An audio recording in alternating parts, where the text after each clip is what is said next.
moment-là.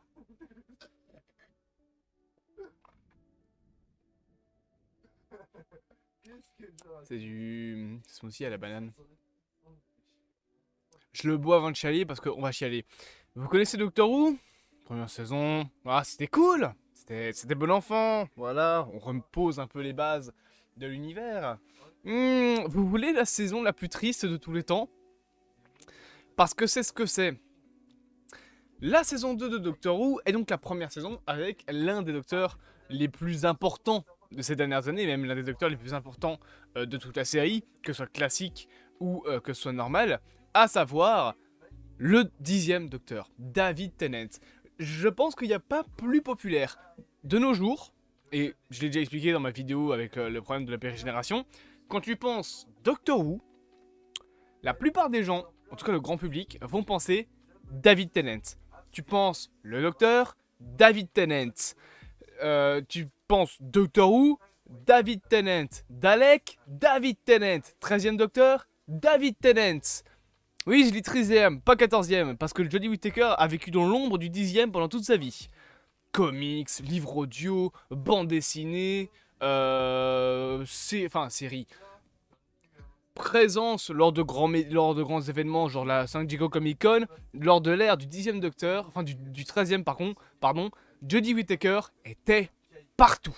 David Tennant, pardon, était partout, je me trompe. Pendant l'ère donc de Jodie Whittaker, Tennant était partout. Au point carrément de remplacer Jodie par Tennant. C'est... Voilà. Mais il fut une époque où David Tennant n'était pas l'Iron Man de Doctor Who. Fut une époque où David Tennant, c'était juste un docteur. Et cette époque, eh bien, c'était la seconde saison. Et aussi les troisième et quatrième saisons. En fait, sa première apparition. Alors, je suis pas contre le fait de faire revenir d'anciens docteurs. Ça a déjà été fait même dans l'ère classique.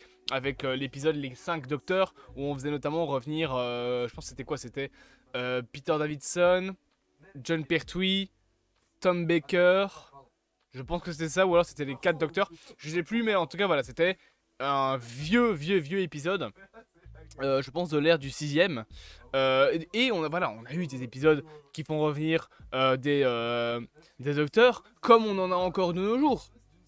Pour moi, un des meilleurs épisodes spéciaux, ça reste le téléfilm spécial des années 50, Le Jour du Docteur, qui était mais incroyable, avec John Hurt, avec David Tennant, avec même tous les docteurs en fait. C'est le premier, enfin c'est peut-être pas le premier, mais c'est l'un des épisodes où on voit entre guillemets tous les docteurs. Alors on les voit pas vraiment, hein, mais on voit en tout cas une bonne partie, avec des petits caméos.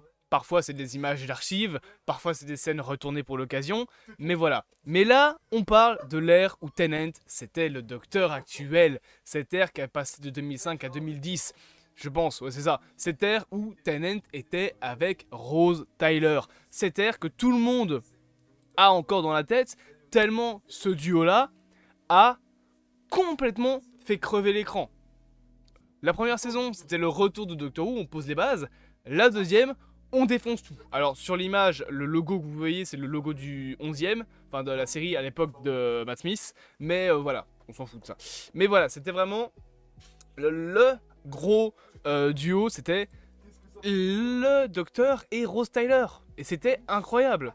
Et bien évidemment, ces saisons-là, c'est également le retour de nombreux éléments de la série. Par exemple, les Cybermen, qui sont de retour avec un tout nouveau design. Faut vous dire quand même que les Cybermen à l'époque dans Doctor Who, c'était de la merde en termes de design pur. Donc voilà, on a le retour des Cybermen, on a l'arrivée des Hoods.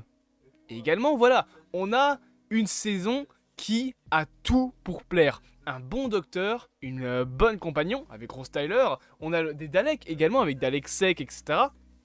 D'Alexei que je trouve trop bien, on avait la série à son apogée.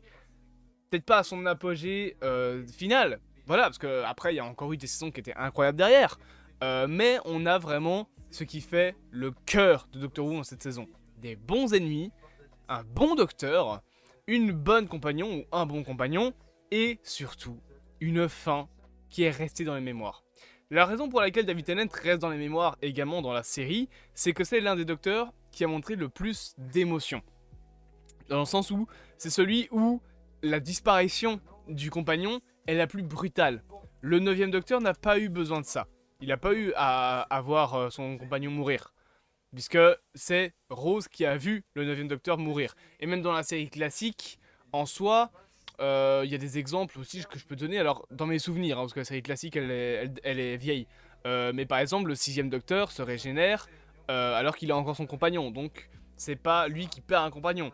Le 7e Docteur, donc Sylvester McCoy, son compagnon, il part comme ça et c'est tout, point. Elle ne meurt pas. Là, on a vraiment une saison où le Docteur doit perdre son compagnon principal. Et ce sera un truc qui va offrir les meilleurs épisodes de toute la série. Clairement. L'épisode Doomsday, enfin l'épisode avec la musique Doomsday, je sais plus comment il s'appelle l'épisode, mais donc la fin de la saison 2, est parmi encore aujourd'hui les meilleurs épisodes. Avec Rose Tyler qui est transportée dans un autre monde, qui dans notre temporalité est morte, bien évidemment, qui a également qui sait qu'elle ne reverra plus jamais le Docteur. L'épisode, je pense, s'appelle Adieu Rose, avec une fin magnifique, voilà, un univers qui est entre guillemets reboot du côté du 10e Docteur. On a vraiment une séparation qui est incroyable.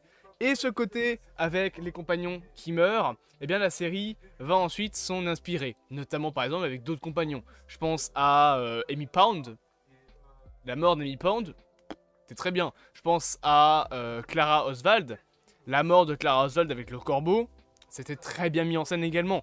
Mais le précurseur de cette fameuse mort de compagnon, eh ben, c'est la saison 2. Une saison 2 qui prend ce qui a été fait avec la saison 1 et pousse encore plus le curseur plus loin, avec une très bonne alchimie entre les deux docteurs, et bien évidemment, la fameuse scène finale où tu sens que les deux veulent se dire « je t'aime », mais ne pourront jamais le dire. Rien que ça, c'était magnifique. Donc on avait vraiment une saison avec une fin qui était sublime, un compagnon et un docteur qui allaient mais super bien ensemble, avec une alchimie incroyable. On n'a pas parmi les meilleurs épisodes, enfin on a parmi les meilleurs épisodes de la série, il y en aura des incroyables également par la suite, hein. On reparlera aussi par exemple de l'épisode Don't Blink de la saison 3 il me semble, qui est d'une puissance vraiment. Donc l'épisode qui crée d'ailleurs les anges pleureurs, enfin qui les amène dans la série. Concrètement voilà, on aura des épisodes plus tard qui seront bien, mais cette deuxième saison, eh bien écoutez, elle est juste incroyable, voilà. Avec la fin, bien évidemment, de Rose Tyler. Alors, de nos jours, ça a mal vieilli. Honnêtement, la saison a mal vieilli. T'as certains épisodes qui sont un peu vieillots de nos jours. Les décors, par exemple, des bureaux de Torchwood, donc la fameuse entreprise à la fin de la série, font très vieux et très vides. Mais en soi, ça reste encore une série qui, aujourd'hui, pour cette seconde saison, a moyen de vous épater, clairement, je pense. On n'en a pas parlé, j'en profite de cette vidéo pour en reparler rapidement, mais il y avait un épisode de la saison 1 dont j'ai oublié de parler, c'était l'épisode avec les masques, enfin les enfants qui avaient des masques, avec l'épisode I Will My Mommy. On n'a pas parlé de cet épisode-là, mais c'était une dinguerie également. Ouais, je préfère rappeler que cet épisode existe.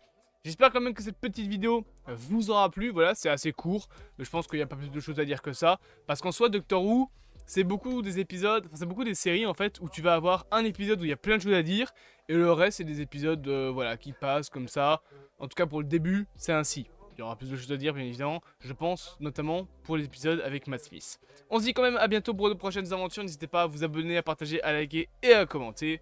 Et moi je vous dis à bientôt pour de prochaines vidéos au sein de ce vaste multivers.